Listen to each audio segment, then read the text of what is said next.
இன்றைய செய்திகள். தமிழக அரசு வெளியிட்ட முக்கிய அதிரடி அறிவிப்புகள் மற்றும் தலைப்புச் செய்திகள். இன்று முதலமைச்சரின் காஞ்சிபுரம் பயணம். தமிழக முதலமைச்சர் விஜய் அவர்கள் இன்று காஞ்சிபுரம் மாவட்டத்திற்கு அரசு முறை பயணம் மேற்கொள்கிறார். இருங்காட்டுக்கோட்டை, சிறிபெரும்புதூர் மற்றும் ஒரகடம் பகுதியில் உள்ள முக்கிய தொழிற்சாலைகளையும், குறிப்பாக ஒரகடத்தில் உள்ள டைம்லர் வணிக வாகன உற்பத்தி தொழிற்சாலையும் அவர் நேரில் சென்று பார்வையிட உள்ளார். ரேஷன் விநியோகம். தாய் மாண்பு திட்டம் மூலம் மாற்றுத்திறனாளிகள் மற்றும் மூத்த குடிமக்களுக்கு ஆகஸ்ட் 4, 5 மற்றும் 6 ஆகிய தேதிகளில் வீடு தேடி ரேஷன் பொருட்கள் விநியோகம் செய்யப்படும். பதிவுத்துறை மாற்றம். ஆடிப்பெருக்கை முன்னிட்டு சார் பதிவாளர் அலுவலகங்களில் கூடுதல் முன்பதிவு டோக்கன்கள் வழங்கப்படுகின்றன.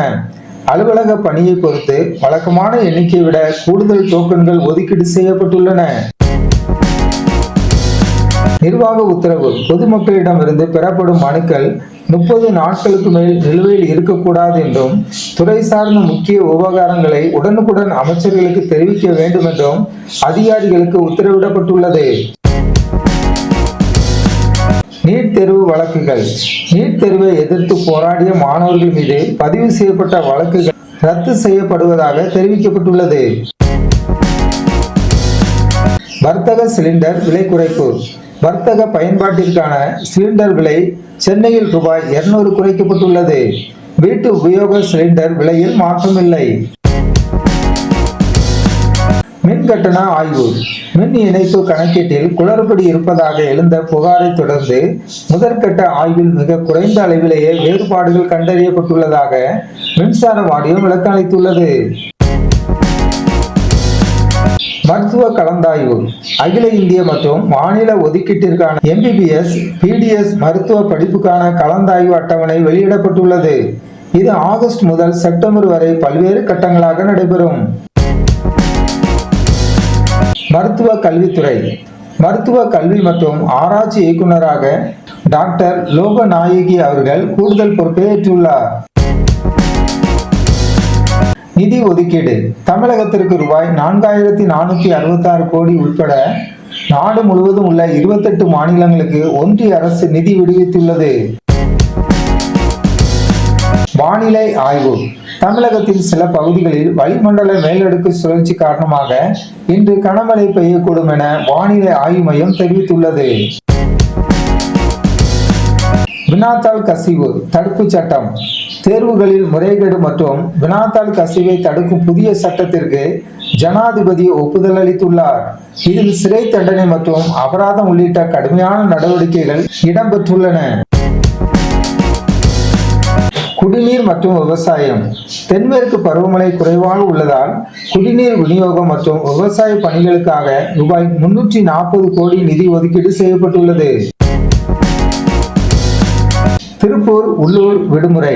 திறன் சின்னமலை நினைவு தினத்தை முன்னிட்டு திருப்பூர் மாவட்டத்திற்கு இன்று உள்ளூர் விடுமுறை அறிவிக்கப்பட்டுள்ளது. நீர்வளத்துறை மாற்றம். நீர்வளத்துறையின் புதிய செயலாளராக IAS அதிகாரி பிரசாத் வட நிறை நியமிக்கப்பட்டுள்ளார். தர்மபுரி மற்றும் சேலம் ஆடிப்பெருக்கு மற்றும் திறன் சின்னமலை நினைவு தினத்தை முன்னிட்டு தர்மபுரி மற்றும் சேலம் மாவட்டங்களுக்கு இன்று உள்ளூர் விடுமுறை அறிவிக்கப்பட்டுள்ளது. திருத்தணி மற்றும் தூத்துக்குடி. ஆடி கீர்த்திகையை முன்னிட்டு திருத்தணிக்கும் தூய பனியமாத திருவிழாவை முன்னிட்டு தூத்துக்குடிக்கும் உள்ளூர் விடுமுறை அறிவிக்கப்பட்டுள்ளது. சிறப்பு ரயில்கள். நெல்லை தாம்பரம் மற்றும் தூத்துக்குடி தாம்பரம் இடையிலான சிறப்பு ரயில்களின் சேவை நீட்டிக்கப்பட்டுள்ளது. மரியனோவா நியூஸ் சேனலுக்கு புதியவராக இருந்தா மரியனோவா நியூஸ் சேனலை சப்ஸ்கிரைப் பண்ணுங்க. இன்றைய செய்திகள். அதிமுக கட்சிக்குள் ஆலோசனை. அதிமுகவின் உள் விவகாரங்கள் தொடர்பாக கட்சிக்குள் நிலவும் கருத்து வேறுபாடுகளை களைந்து ஒருங்கிணைந்து செயல்படுவதற்கான முயற்சிகள் மேற்கொள்ளப்பட்டு வருகின்றன. மூத்த தலைவர்களுடன் சுகமான சூழலை உருவாக்க கட்சியின் சார்பில் புதிய பேச்சுவார்த்தை குழு ஒன்று களமிறக்கப்பட்டுள்ளதாக தகவல்கள் தெரிவிக்கின்றன. விவசாயிகளின் விவகாரத்தில் கோரிக்கை. மகாராஷ்டிரா மாநிலம் நாக்பூரில் கைது செய்யப்பட்டுள்ள தமிழக விவசாயிகளை உடனடியாக விடுவிக்க நடவடிக்கை எடுக்க வேண்டும் என எதிர்க்கட்சி தலைவர் உதயநிதி ஸ்டாலின் வலியுறுத்தியுள்ளார். மேலும் இச்சம்பவம் குறித்து மகாராஷ்டிரா அரசிடம் உரிய விளக்கம் கேட்டு எதிர்காலத்தில் இதுபோன்ற சிக்கல்கள் ஏற்படாமல் தவிர்க்க வேண்டும் எனவும் அவர் கோரியுள்ளார். சட்டமன்றத்திற்குள் பேசுவோம். செங்கோட்டையன் முதல்வர் விஜய் குறித்த விமர்சனங்களுக்கு பதிலளித்த அமைச்சர் செங்கோட்டையன் அவர்கள் இதுபோன்ற கருத்துக்களை சட்டமன்றத்திற்குள் எழுப்பினால் தகுந்த பதிலளிக்க தயாராக இருப்பதாக தெரிவித்துள்ளார். மதுரை மற்றும் காரைக்குடி இடையே 4 வழிச்சாலை. மதுரை மற்றும் சிவகங்கை மாவட்ட மக்களின் 6 ஆண்டுகால கனவு நனவாகிறது. ரூபாய் 1070 கோடி மதிப்பீட்டில் மேலூர் காரைக்குடி இடையே அமைக்கப்பட்டுள்ள தேசிய நெடுஞ்சாலை பணிகள் நிறைவடைந்துள்ளன.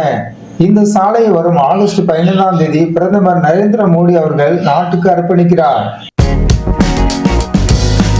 துணைவேந்தர்கள் நியமனம் குறித்த விளக்கம். துணைவேந்தர்கள் நியமனம் தொடர்பாக ஆளுநருடன் மோதல் போக்கை விரும்புவதில்லை என்று உயர்கல்வித்துறை அமைச்சர் விஸ்வநாதன் தெரிவித்துள்ளார். இது குறித்த அதிகாரப்பூர்வ தகவலை முதலமைச்சர் விஜய் விரைவில் அறிவிப்பார் என்று அவர் கூறியுள்ளார். முதலமைச்சர் மௌனம் குறித்த கருத்து. முதலமைச்சர் விஜய் சில விஷயங்களில் மௌனம் காப்பது தற்போதைய சூழலில் தேவையானது என்று அமைச்சர் செங்கோட்டையன் அவர்கள் தனது கருத்தை பகிர்ந்துள்ளார். சென்னை வீதிகளில் மீண்டும் டபுள் டெக்கர் பேருந்துகள். சுமார் 18 ஆண்டுகளுக்கு பிறகு சென்னை மாநகர போக்குவரத்தின் அடையாளமான டபுள் டெக்கர் பேருந்துகள் மீண்டும் மக்கள் பயன்பாட்டிற்கு வரவுள்ளன. போக்குவரத்து கழகம் ஏற்கனவே இதற்கான ஏற்பாடுகளை முடித்துள்ள நிலையில் விரைவில் இந்த பேருந்துகள் சாலைகளில் கம்பீரமாக வலம் வரும். மாணிக்கம் தாகூர் வேதனை. கர்நாடகாவில் அரசியலை விட நீர் பங்கீடு போன்ற பொது பிரச்சனைகளுக்கு முன்னுரிமை அளிக்கப்படுவது போல தமிழகத்திலும் அரசியல் லாபங்களை விட மாநிலத்தின் நலம் சார்ந்த சிக்கல்களுக்கு முக்கியத்துவம் அளிக்கப்பட வேண்டும் என காங்கிரஸ் கமிட்டி தலைவர் மாணிக்கம் தாகூர் தனது ஆதங்கத்தை பதிவு செய்துள்ளார். லஞ்ச ஒழிப்புத்துறையில் மறுசீரமைப்பு. சென்னை உயர்நீதிமன்ற மதுரை கிளையின் உத்தரவை தொடர்ந்து லஞ்ச ஒழிப்பு மற்றும் கண்காணிப்பு இயக்கத்தை வலுப்படுத்தவும் அதில் புதிய அதிகாரிகளை நியமிக்கவும் அரசு தீவிர நடவடிக்கை எடுத்து வருகிறது. அதிரப்பள்ளி நீர்வீழ்ச்சியில் சுற்றுலா பயணிகளுக்கு எச்சரிக்கை. கேரள மாநிலம் அதிரப்பள்ளி நீர்வீழ்ச்சியில் கடும் வெள்ளப்பெருக்கு ஏற்பட்டுள்ளதால் சுற்றுலா பயணிகள் அப்பகுதிக்கு செல்வதை தவிர்க்குமாறு வனத்துறை எச்சரித்துள்ளது. மேலும் அருகில் உள்ள 6 மாவட்டங்களுக்கு ரெட் அலர்ட் விடுக்கப்பட்டுள்ளது. அமைச்சர் லோகேஷ் பங்கேற்ற நிகழ்ச்சியில் நிகழ்ந்த சம்பவம். சேலம் தனியார் கல்லூரி நடைபெற்ற முன்னாள் மாணவர்கள் நிகழ்ச்சியில் பங்கேற்ற அமைச்சர் லோகேஷ் தமிழ்ச்செல்வன் அங்கு நடந்த கயிறு இழுக்கும் போட்டியில் கலந்து கொண்டார். அப்பொழுது எதிர்பாராத விதமாக கயிறு அறுத்ததால் அவர் கீழே விழுந்தார். உடனடியாக பாதுகாப்பு அதிகாரிகள் அவரை மீட்டனர். அவருக்கு பெரிய பாதிப்புகள் எதுவும் ஏற்படவில்லை என தெரிவிக்கப்பட்டுள்ளது. மரியனோவா நியூஸ் சேனலுக்கு புதியவராக இருந்தா மரியனோவா நியூஸ் சேனலை சப்ஸ்கிரைப் பண்ணுங்க. இன்றைய செய்திகள். மதுரை டைட்டில் பார்க் கட்டுமான பணிகள். மதுரையில் அமைக்கப்பட்டு வரும் டைட்டில் பூங்கா கட்டுமான பணிகள் குறித்து ஆய்வு மேற்கொள்ளப்பட்டுள்ளது. தற்போது வரை 4 மாடிகளுக்கான பணிகள் நிறைவடைந்துள்ள நிலையில் முழுமையான கட்டுமானத்தை முடிக்க இன்னும் சில மாதங்கள் தேவைப்படும் என தெரிவிக்கப்பட்டுள்ளது. ராமேஸ்வரத்தில் புதிய விமான நிலையம். சுற்றுலா மற்றும் ஆன்மீக முக்கியத்துவம் வாய்ந்த ராமேஸ்வரத்தில் விமான இணைப்பை ஏற்படுத்தும் நோக்கில் புதிய விமான நிலையம் அமைக்க திட்டமிடப்பட்டுள்ளது. இதற்கான நிலத்தை தேர்வு செய்யும் பணிகளை விரைவுபடுத்துமாறு இந்திய விமான நிலையங்கள் ஆணையம் தமிழக அரசை வலியுறுத்தியுள்ளது.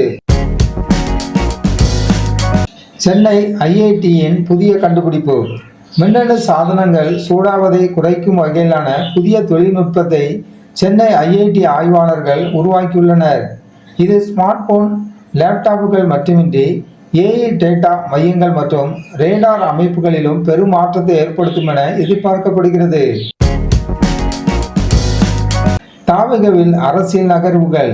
தமிழக அரசியல் சூழலில் தாவேகா அமைப்பில் புதிய நிர்வாகிகள் மற்றும் பல்வேறு தரப்பு அரசியல் பிரமுகர்களின் வருகை குறித்த தகவல் வெளியாகி வருகின்றன.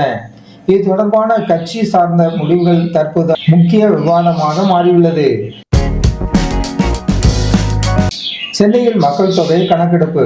தேசிய மக்கள் தொகை கணக்கெடுப்பின் ஒரு பகுதியாக சென்னை மாநகராட்சி பகுதிகளில் வீடு வீடாக சென்று தரவுகளை சேகரிக்கும் முறைசாரா கணக்கெடுப்பு பணிகள் ஆகஸ்ட் 1ஆம் தேதி முதல் தொடங்கப்பட்டுள்ளன. அமைச்சக அலுவலகங்களில் புனரமைப்பு. சென்னை தலைமைச் செயலகத்தில் உள்ள அமைச்சர்களின் அலுவலகங்களை நவீனப்படுத்தும் விதமாக அவற்றை சீரமைக்க அரசு நிதி ஒதுக்கீடு செய்துள்ளது. இது பணி சூழலை மேம்படுத்தும் நோக்கில் எடுக்கப்பட்டுள்ள நடவடிக்கையாக கருதப்படுகிறது. நீட் போராட்ட வழக்குகள் ரத்து. நீட் தேர்வு எதிர்ப்பு போராட்டங்களில் பங்கு பெற்ற மாணவர்கள் மீது பதிவு செய்யப்பட்டிருந்த வழக்குகள் ரத்து செய்யப்படுவதாக அமைச்சர் ராஜ்மோகன் அறிவித்துள்ளார். இது மாணவர்கள் மற்றும் பெற்றோர்கள் மத்தியில் பெரும் வரவேற்பை பெற்றுள்ளது. ரேஷன் கடைகளில் விரல் ரேகை பதிவு. தமிழகத்தில் உள்ள அனைத்து ரேஷன் கடைகளிலும் விரல் ரேகை பதிவு செய்வதற்கான சிறப்பு முகாம் நேற்று நடைபெற்றது. விடுபட்டவர்கள் மற்றும் புதிய பயனர்கள் தங்கள் பதிவை உறுதி செய்யுமாறு கூட்டுறவுத்துறை கேட்டுக்கொண்டுள்ளது.